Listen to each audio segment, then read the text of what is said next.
Hi, everybody. My name is Harold Strong. I'm with the Medical Innovation Collaborative group here in North Texas. We are a group focused on building the life science ecosystem in North Texas around workforce, financing, and facilities. Today, we're having a Medical Innovation Collaborative conversation. The conversation is with Orion Development Group, and let me bring them on right now. In the center of our picture, we have Paul King. He is founding partner, founding president of the Orion Group. Good morning, Paul. How you doing? Good morning, Harold. Doing great. How are you? I'm doing well. We also have Ralph Smith. Ralph Smith is EVP Strategic Services. Howdy, Ralph. Hi, Harold. Thanks for having us. Good to have you both here. Today, we're going to have our traditional MIC conversation. And that conversation takes 5 questions into consideration. The first question is around the origin story. Tell us a little bit about the Orion Group and how it got formed. Second question is related to who your customers are and what you offer them. Third question is the services you provide. Fourth question is, what is that group? What is the gap for the group that you serve? And then finally, what do you do for fun? And after Thanksgiving, I'm going to hope exercise is part of that solution. But let's get started with the conversation. And again, welcome, Paul, Ralph. Thanks for being here. Paul, since you are founding partner, kind of share us a little bit about the origin story related to Orion. I'd love to. We got started in 1993, but to understand the origin, you have to go back a few years earlier. I worked for a company that made statistical process control software, which was ironic because as a young programmer, I thought process analysis was a waste of my time. It was the speed bump between me doing the elegant, great programming solution that I wanted to get done. And once I had real world customers, I understood the business process is how they create value. This is what they do. This is actually important. And the lessons I learned became the foundation for many of the services we created in the future with Orion. And of course, if you're going to do good services, you need great people. Right. And I was lucky that this software company was owned by a training and consulting firm. So I got to watch scores of instructors and consultants. And I noticed that a lot of them were dedicated to being the expert that everyone loved, when they swooped in, but they weren't necessarily as dedicated to working, rolling up their sleeves to help you solve problems. And more importantly, teach you how to solve them. So in the future, you can solve them without outside help. And one of those guys who did it right was Ralph Smith. So that's where I met Ralph. And another one was our friend, Bob Berenger.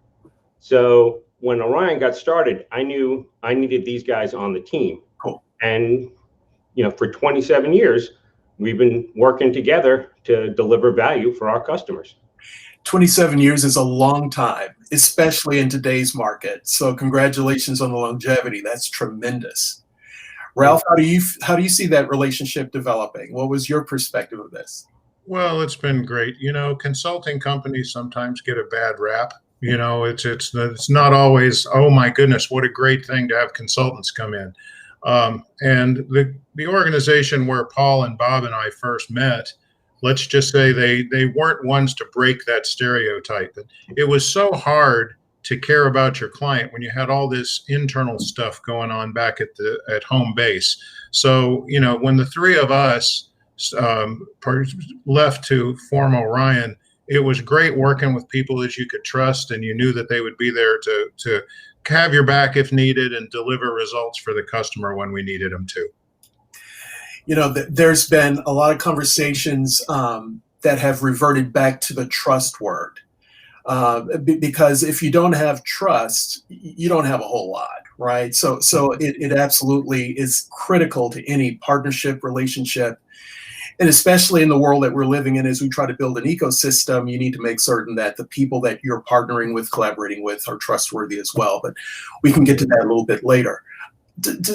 Let's have a discussion around who your customer is. Who are you serving? And I know it's a broad swath of industries and skill sets and those kinds of things. But in our world, as we look at HIT and AI, ML, but life sciences under that umbrella, who are your customers, and how would they relate to a life sciences environment?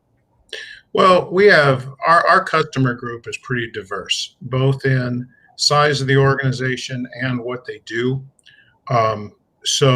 We've worked in a variety of industries, public sector, private sector, companies ranging in size to startup divisions or startup organizations with, less than 20 people up to several hundred thousand. So we've worked with a very diverse group of organizations. And again, public sector, private sector, whatever you can imagine.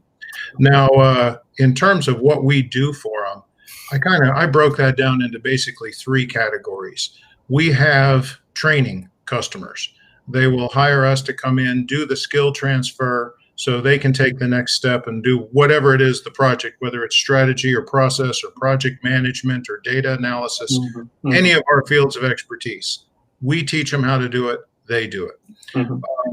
There's a other end of the extreme. We're not the Accenture type where we'll typically go in and, live for 2 years and do everything for them. Okay. But we do have clients that are longer term that keep us leading projects and, staying involved.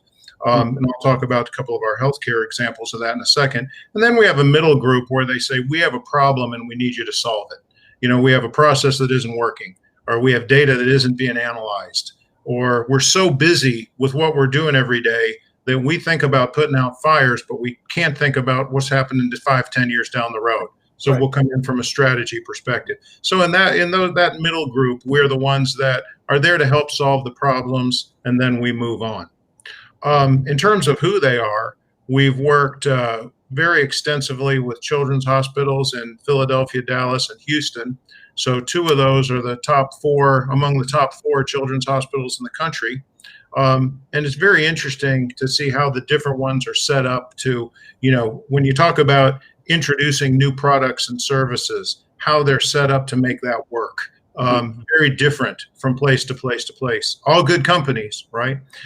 We've also worked with some smaller community hospitals that have not been as well capitalized as the big ones. When we expand our customer base and consider the insurance companies, the pension companies, all the different types we've worked with, some are very well capitalized and some aren't. Now, it's an interesting thing because when you're very well capitalized, your only question is, should we do it or not? Okay, it's not a matter of can we afford it. So sometimes that can be a bad thing because it makes it too easy to make bad decisions. But it's a very different deal than when you're talking about a small organization that's just trying to survive or just trying to be able to take the next step. So it's given us a real feel over the years for different implementation approaches and the different paths we need to take for success. So that's kind of what our customer base looks like. So it appears that the customer needs to be mature enough to understand they need the help. So they're not in the middle of, the jungle of business with their little machete trying to fight through it themselves. They need to understand that they need to hold their hand up and reach out to Paul and Ralph. How does that process happen? And I'm certain it's different from smaller, more immature companies who are just dawning on the idea that they need help to those companies that do this on a regular basis. How would you describe that process to a company who may be aware of, we may need some help like this? Well, first of all, we hope they watch this video and pick up the phone. Yes, we do. That's number one. Right. We give them a little help here. Here's right. a website that they can find. In addition to that, Paul, I don't know, would you like to talk about our university network that we've had for many years that kind of serves to get us in front of a lot of different customers? Yeah, we've been blessed from a marketing perspective because part of our mission is, I like to say, spread the process gospel, though it's not just process management. You can't just do that well in a vacuum. You have to be good at strategic planning and project execution. And, we have expertise in those areas, and we teach at universities. So not undergrads, professional development. So Pepperdine, Berkeley on the West Coast, UNC Charlotte, George Mason, Boston University on the East Coast over the years. And that lets people see us starting as a small company and saying, wow, these guys have the right talent and the right attitude. And they'll pick up the phone or check out our website. And once we start talking to them, I think, what's critical for us is to make the sales process a needs assessment. What are you really trying to accomplish, as opposed to what do we have on the shelf? I used to joke, we're the hardest people in the world to get a quote out of, because we make you earn it. We really want to understand what you're trying to achieve, because if you achieve what you want to achieve in your business, we're successful. If we get paid and you don't achieve it, then we fail. So, the needs assessment drives the good work that Ralph and Bob and the rest of the team ultimately do.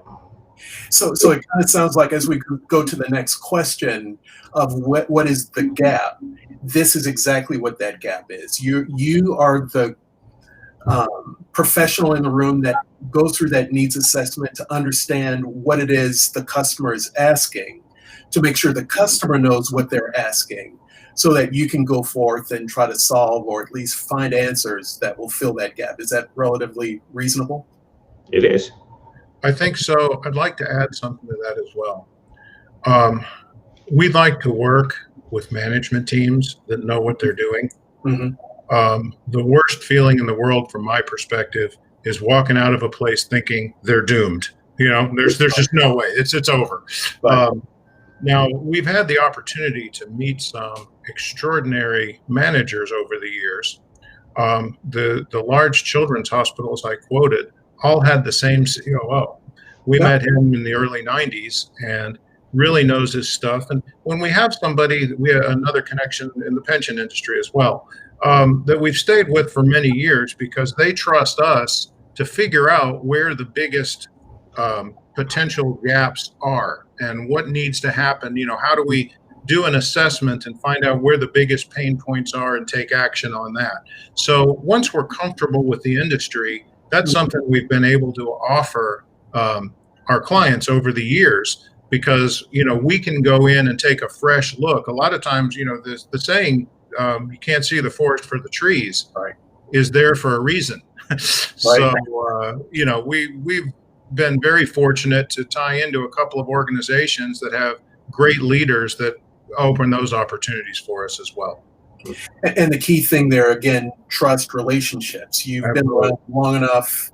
People know the output and the product that you develop, and they know that it's done discreetly and professionally. So that's another reason why you can kind of hang out more than 25 years as a consulting group. So congratulations on that. So where are some of the gaps in the industry? And let's look at health as that industry. What are some of the gaps at a high level that you see that are common among the projects that you work with? There's an old saying that if you have more than 5 gaps, you can't prioritize any. You can't prioritize 27 things. So I picked 3 in terms of industry gaps, specifically for healthcare, but some of these drift into other industries as well. First of all, many of our clients have a practically infinite capacity to generate data, okay? But they don't have the time and or the expertise to analyze it properly. One of the children's hospitals we worked in spent $250,000 on a new system to track cases in and out of the operating room. The only reason they bought it was because they weren't happy with the accuracy of the data they had before. And the new system achieved that objective, but that was maybe 1% of what it was capable of. And we wouldn't have even known that if I hadn't missed a flight one day and I was just sitting around playing with the software, and it was like, wow, just all these things that it was capable of doing. We wound up generating over $10 million a year in new case revenue over the next 5 years based on the stuff that we learned from this, but they didn't have the time to analyze the data. So that's number one. Wow. Number two, I think strategy is often disconnected from the rest of the business. Now, it's possible that that's due to neglect, meaning in the early stages of a business, we're running around with our hair on fire all the time, just trying to get to tomorrow. So we don't even think about, what should I be doing to make sure 5 years from now looks good? But another thing that I've noticed, sometimes established companies have a different problem. It's almost, I'll use a healthcare example too. One of the large hospitals we worked with was building new off-campus specialty care centers. Okay, so the strategy department was analyzing the data about where are all the lives, right? And where are we underserved? And we got to put one over there. So they did that, but I don't know if you remember Field of Dreams. It was a build it and they will come type of philosophy. I looked at the utilization data for these centers, and some of them were shockingly low. I mean, there's tumbleweeds blowing through the place. And when I started asking people, who's responsible for getting patients to location X, the response was uniformly, that's a good question. So nobody was responsible for it, right? So again, it's build it and they will come. So I think that the data is one thing. The disconnect between strategy and execution, or lack of strategy in the first place, is number two. The third one, I would say, change management. And relative to healthcare, I think it breaks down two ways. First of all, a lot of people are in healthcare because they want to treat sick people and save lives, which is a noble mission. They aren't as interested in budget and reports and performance evaluations and the other trappings of running a business as you might be in more directly for-profit enterprises. And I think because of that, sometimes those things represent big opportunities for improvement because the processes don't exist or they aren't fine-tuned or so forth. So that's an opportunity for us. The other aspect of change management, when you introduce something new, whether it's a new product from a startup company that needs to be integrated, whether it's new technology, okay, or a new process that a team has defined and everybody's got to stop doing it the old way, I think we see a big focus on the technical side of implementation. What do we need to do to put it in place? And people forget the social stuff, the people side. And then in almost every case, the new stuff, whatever it is, will underperform expectations because we don't deal with the behavioral piece. So those will be my three. Right. No, those are three big ones, especially the first one when you start looking at the data component. There are a host of new companies that are popping up that will sit on top of that data to bring value. Mm-hmm. And we kind of fall off into a silo there because it fits the paradigm that they've developed, not necessarily the paradigm that the customer is looking for. So, I think conversation, dialogue, true understanding of that discovery process of what the customer is asking. They don't need another widget. They need the information related to the first widget so that they can take some action on it. So AI is going to come in and do magical things, but it's not going to do magical things if you don't know the proper question to ask. It's just going to be data on top of data. Well, if I may, you're bringing up something I consider to be really important. This $250,000 software solution was supported by the least experienced people in the software company. There was not a question we could ask that wasn't met with, we'll have to get back to you on that. Now, the programmers clearly knew what they were doing because the product itself was fantastic, okay? Yeah. But when you don't have any expertise, it's like you say, you don't know what question you need to ask. Yeah. I think that's a big opportunity in any industry. I mean, I'm singling out healthcare here, but when people buy stuff and then don't get their money's worth, they blame the software. Okay, or they blame the whatever. Sometimes that's great. Again, it's just not the transfer doesn't happen properly. But it seems like things are moving so fast inside these individual ecosystems that they don't have time to stop and look at, all right, did that response, did that data answer the question that I asked?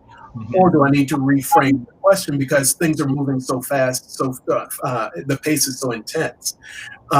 Which also backs up against the strategy because strategy is successful based upon the actions of the data that you've taken. So you can kind of get yourself into a jam there. Oh, totally agree. We had a case in one hospital where orthopedics had 2 operating rooms reserved on Thursdays, but 1 every other day of the week. And we noticed the utilization of their second room on Thursday was really low. So I was on the operating room executive committee. So the chief surgeon called in the chief of orthopedics to explain, he needs to up the utilization of the second room on Thursdays. And this meeting, for a variety of reasons I won't bore you with, took a couple months to set up. But when he came in, we pointed out that the second room on Thursday was poorly utilized, and his response was, "We have a second room on Thursdays?"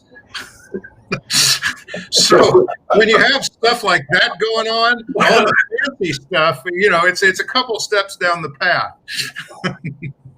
Right. Basics first, right? what you have? Now let's talk about using it. That is crazy. Wow. So yeah, I appreciate that. So data, strategy, change management. Those are the three biggies. Paul, do you have anything that you want to offer to that, or? Well, I was thinking, we've been talking a lot about hospitals, which tend to be, more well-established and not as concerned about money in some cases, though obviously the government insurance companies are putting them under pressure in recent years.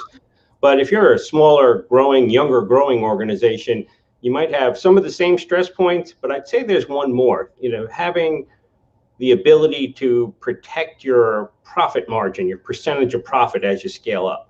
Mm-hmm. So, just making up a, round number company. So if you start out, your first year, you do $1 million and you got a $300,000 profit or 30%, you're doing great, going like gangbusters. Small companies, as they grow, tend to throw bodies and new technology at the growth because, that's the simplest way of handling the customers in front of you. But after the third year, if you say your sales are up to 3 million, but your expenses are up to, 2.7 million, you still have the $300,000 margin, but it's only 10% now. Right. And so if something bad happens out there, like a pandemic, and sales suddenly drop to 2.5 or 2, even for a short time, you're bleeding money.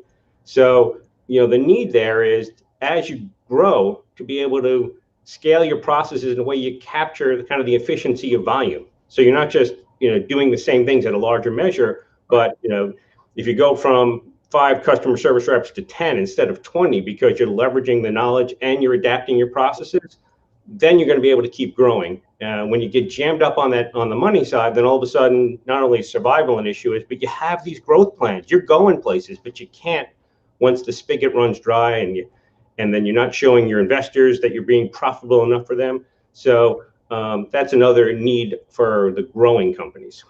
And I think that's a discipline, isn't it? Especially for those who are new to the startup scene, where how do I demonstrate I'm growing if I don't have a new place with people sitting in very cool, desktops? But the discipline around being responsible to your balance sheet and financial statement and those kinds of things to ensure that you have the longevity and the stability to withstand something like this. And who knew this would be so intense? But I get your point, and especially going through the regulatory component, which now kind of changes as we go through this because of a variety of different reasons, but very fascinating. And for North Texas, we have a lot of companies that are growing and in the scale-up stage of their development. And your example is exactly what they're kind of dealing with at the moment. So absolutely appreciate that. Let's kind of lighten the load here a little bit and talk about what we do for fun anymore. I no longer can eat food because we've run out of leftovers from Thanksgiving, but what do you guys do to relax from, I guess you're not taking flights as much anymore, but what do you do for fun? Well, Ralph's going to the market and fun at Orion. So what do you do, Ralph? Well, I've spent the last 20 years coaching competitive basketball. Oh. And for about a dozen of those, I was actually in charge of the local AAU travel basketball franchise. So we had, about 15 teams, and we were very competitive, won a lot of state championships, 3 national championships. The reason I bring that up is not to boast, but it was a great learning experience for me from a management perspective. Because at that level, the intensity of the coaches and the parents is very high. So if I could tell you some stories, but trying to instill a team focus, for the program, for the individual teams, working together in the face of all the separate agendas and so forth, quite a challenge. I learned a lot of things from that translated very well to the business world, including stress reduction techniques. So that's taken up a lot of my spare time. I did enjoy it. It's been great. And got to impact hopefully a lot of young people with that. I've also been involved with children's charities in Atlanta for a long time. So I have formally retired from coaching as of February. So probably looking to spend a little more time with that. Well, that's wonderful. And Atlanta is a pretty decent hotbed for some basketball. So yes, absolutely. Definitely. A bunch of your kids do really well as they move from up the channel. Well, my daughter's team won the national championship in 3rd grade. Oh, wow. And all 5 of the starters on that team are now junior D1 college athletes. Really? Yeah. And the interesting part is only 1 stayed with basketball. There's a volleyball, 2 soccer, and a track. So, you could see the athleticism from an early age, but then they had to find their path, find the thing that they really were passionate about. So yes. And, I've had hundreds of players over the years, obviously. So it's been very rewarding watching them all grow up. Congratulations. That sounds like a lot of fun. It is. It has been. How about you, Paul? Well, even though Orion is, technically based in New York City, that's what's behind me. We're in a place called Rockaway Beach on the kind of the extreme edge of the city. So we're right on the Atlantic Ocean. So, and I grew up here before I brought the business back here. Yeah. And so the beach has always been a big part of my life. So when it's warm enough, I love to get in the ocean, do body surfing. Oh, wow. It's still beautiful in the winter time. And when I'm not doing that, then I'm a big New York Mets fan. I'm a baseball fan. So in the wintertime, we're checking the hot stove. And in the summertime, we're getting to Citi Field when there's not a pandemic going on. That is very cool. Those are fun ways to relax because, again, you guys are looking at a lot of stuff, talking to a lot of people, working with a lot of businesses. So the opportunity to kind of unwind is critical. Very cool. True. Absolutely. Well, I can't thank you enough for your time today. I'll pop up the website for Orion. So for folks who need additional information, that's where you can reach out to both Ralph and to Paul. I expect that this is a conversation that we want to have in a few months. So just to kind of update, I'm certain we're going to get some feedback from others. So we'll have questions, specific case studies here that we may want to visit with you about. But in the meantime, again, I'm Harold Strong, Medical Innovation Collaborative. I invite you to follow us on Twitter, Facebook, for another series of conversations with MIC. So again, Paul, Ralph, thanks. And I look forward to seeing everybody again in the very near future. Thanks. Bye. Thank you, Harold. Bye.